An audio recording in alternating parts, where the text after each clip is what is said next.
Okay, so now we move on to the last bit of this section, this area of study, I should say.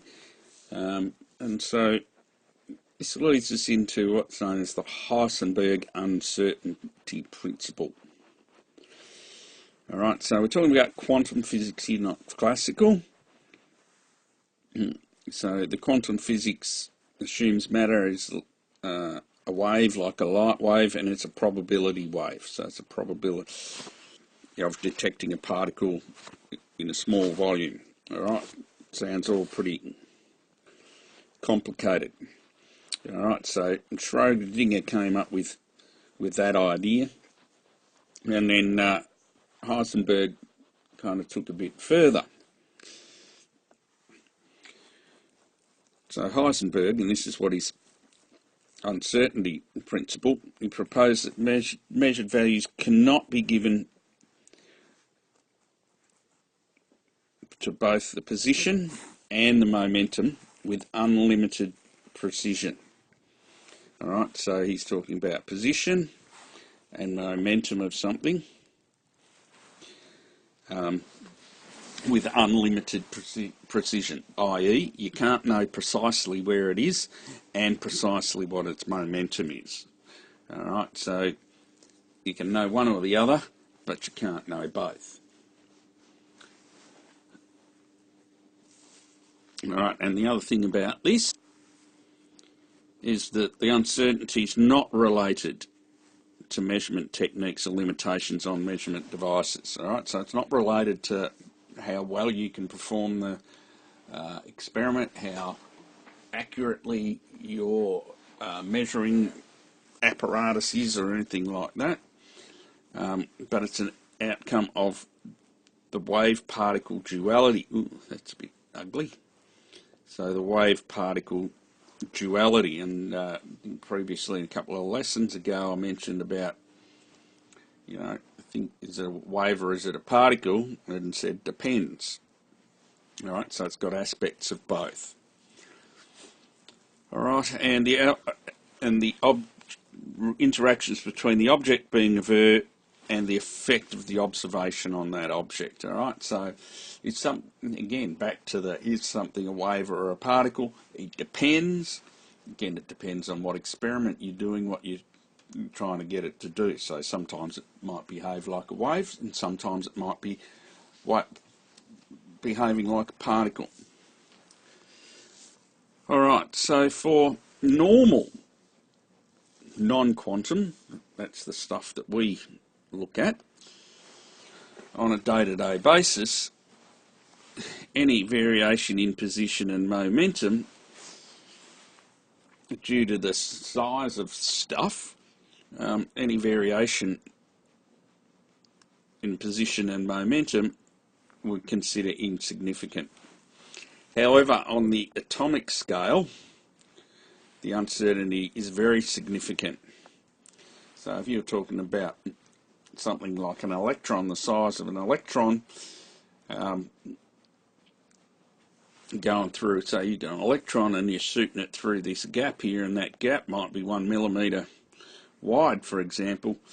Well, in relation to the size of that electron, that uncertainty as to whereabouts in that 1 millimetre going through that gap is very significant. All right, so to add a bit more to that, and so this is, again, this is from your notes, the position and location of a free particle, precise location, e.g. electron, that needs to be hit by another particle, e.g. a photon, and it will cause it to move or move differently as energy is transferred from the photon. So the act of measuring there has changed what's being measured. All right, so you were measuring the location of an electron, but you've whacked it with a photon, and as we know, when you whack stuff, they usually change. So you've actually changed that electron just by observing it, by whacking it with the photon. Okay, so if we use delta x as the position uncertainty, delta p as the momentum uncertainty, then there's this equation here, that delta x times delta p in the x direction is greater than or equal to h on 4 pi. And so h, of course, is Planck's constant. And so h on 4 pi, h is constant, 4 is constant, and so is pi. So if one of those uncertainties is small, or close to 0, then to keep this delta x, delta p constant, then the other one has to be large, go towards infinity. Alright, and so this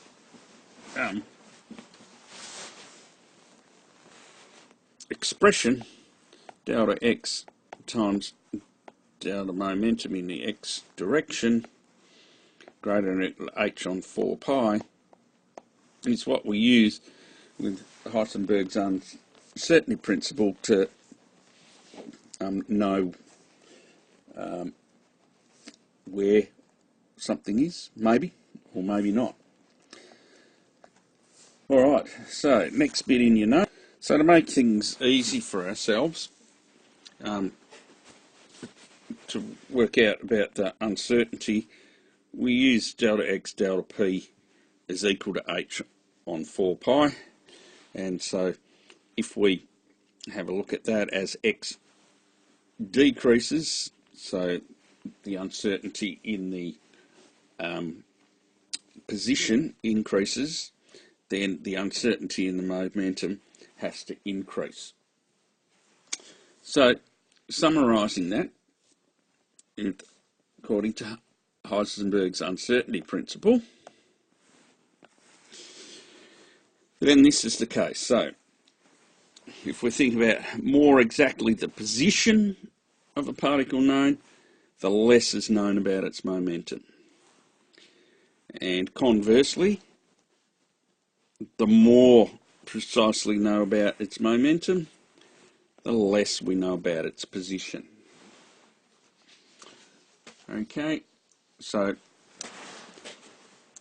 you can know where something is, in other words, and this is really simplifying it and making it basic. So you can know somewhere where something is, but you can't know how fast it's going.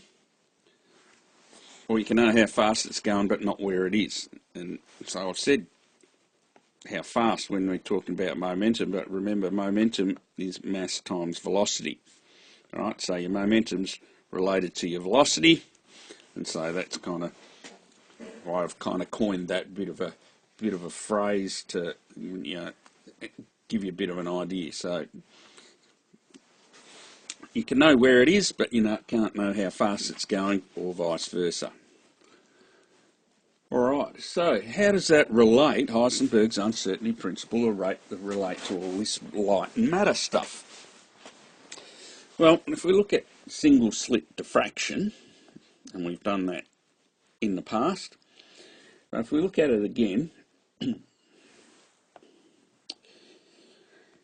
so in 1909, a fellow named G.I. Taylor, not G.I. Joe, but G.I. Taylor, he had a single slit experiment, and he used very, very dim light so that only one photon could possibly be going through the slit at a time. And he left it going on the screen for 3 months or so, and what happened was diffraction fringes that we can observe build up. So even though the photons could not have been interacting with each other, because it was so dim, only one photon could go through at a time.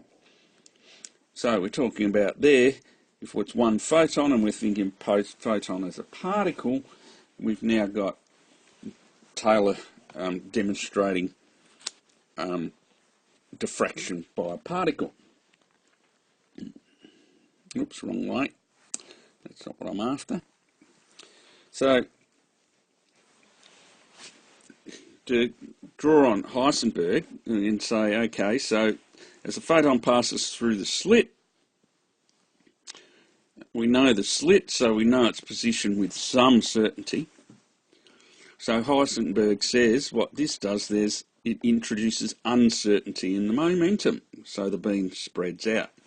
And remember I said before that momentum is mv, and the v, of course, has two components. It has the how fast component, and it has the direction component. All right, and so this is the bit that we're here. So we know precisely where the thing goes through the hole, but once it's gone through the hole, we don't know what direction it ends up heading. So then if we make that hole very thin, so a very thin slit, so delta x is smaller, let's get rid of that, it's a bit messy. So if delta x is smaller, very slim, thick, then Heisenberg says delta p must be greater, so it spreads out more. And so remember I'm talking about the velocity, and velocity has a direction. So if this slit here is really, really small, we know more and more precisely exactly where that light photon is going through, so we can pretty precisely say where it is. So when it goes through, what we can't tell is the direction that it's heading. And so what happens is that we get this fringe pattern down the end. So that's a Heisenberg Uncertainty Principle explanation for the single slit diffraction pattern. So we've got all these theories that are all kind of explaining behaviours with each other. And so that increases the validity of these theories. Alright, and we thought, okay, well, photons is one thing, what about other things? Alright, well, our old friends Davison and Germer, they demonstrated wave nature of electrons, and single slit diffraction can be observed by electrons, protons and neutrons. Alright, and so on the website there's a few videos about this stuff that I've talked about, the Heisenberg Uncertainty Principle. There's a couple of those videos that have got some pretty cool animations and explanations of them. Alright, so they're not all different explanations, but the way they go about explaining the same concept, they use different ideas. So have a look at them, provide some clarity. Alright, so then there's some questions, and so we'll be having your assessment on this area of study. I'm sure you've already been told about that. And then there's a whole bunch of old exam type questions that are there. If you have any questions, make sure you get help from me about those questions. Watch those videos.